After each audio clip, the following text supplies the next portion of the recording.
कटक में खेले गए पहले टी20 मैच की शुरुआत दक्षिण अफ्रीका के टॉस जीतकर गेंदबाजी चुनने से हुई। भारत की ओर से ओपनिंग करने उतरे अभिषेक शर्मा और शुभमन गिल।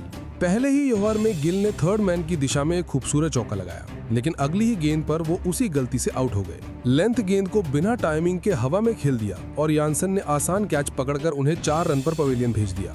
भारत को शुरुआती झटका मिला और स्कोर बोर्ड पर 1 विकेट पर 4 रन थे। अब मैदान पर आए कप्तान सूर्य कुमार यादव।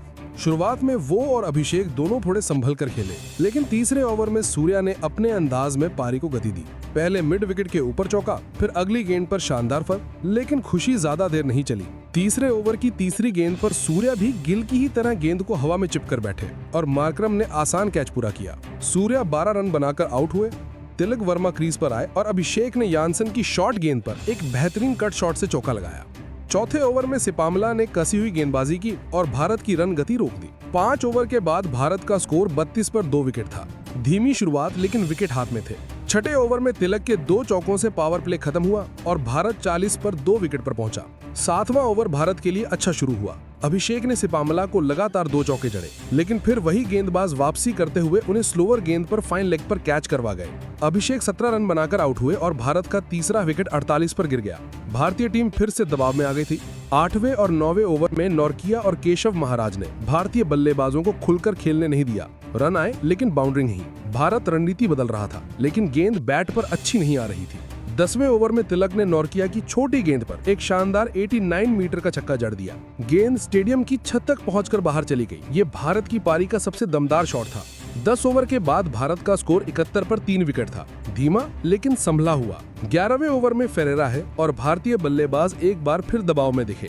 सिर्फ 5 रन आए और कोई बाउंड्री नहीं लगी। इसी बीच मैदान पर ओस उतर चुकी थी, यानी भारतीय गेंदबाजों के लिए दूसरी पारी मुश्किल भी हो सकती थी। भारत को अब रफ्तार चाहिए थी। 12वें ओवर में एनगिडी ने बड़ा झटका दिया।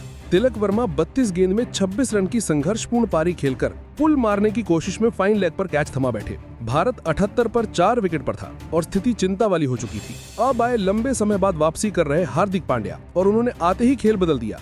महाराज की गेंद पर हार्दिक ने लगातार 2 छक्के जड़कर रन गति में जान डाल दी। इस ओवर से कुल 16 रन आए और भारत पहली बार पारी में रफ्तार पकड़ता दिखा। दूसरी ओर अक्षर पटेल कंसिस्टेंट नहीं दिख रहे थे।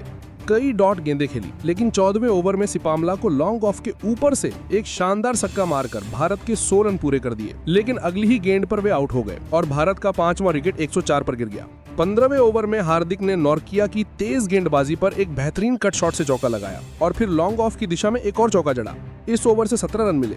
15 ओवर के बाद भारत का स्कोर 121 पर 5 विकेट था, लेकिन हार्दिक पांड्या ने इस मैच में पूरी तरह तहलका मचा दिया। केवल 25 गेंदों में अपना अर्धशतक पूरा कर लिया। लेकिन दोस्तों, भारत की टीम पूरे 20 ओवर खेलने के बाद 175 रन बना पाई 6 विकेट के नुकसान पर। जहां जितेश शर्मा 5 गेंदों में 10 रन बनाकर नॉट आउट रहे, तो हार्दिक पांड्या ने 28 गेंदों में 6 चौके और 4 छक्कों की मदद से 59 रनों की बेहतरीन नॉट आउट पारी खेली थी। ऐसे में दोस्तों, अब साउथ अफ्रीका की टीम को ये मुकाबला जीतने के लिए 176 रन बनाने हैं। ऐसे में आपको क्या लगता है, भारत की टीम ये मुकाबला जीत पाएगी कि नहीं? आप अपनी कीमती राय हमें नीचे कमेंट में जरूर बताएं।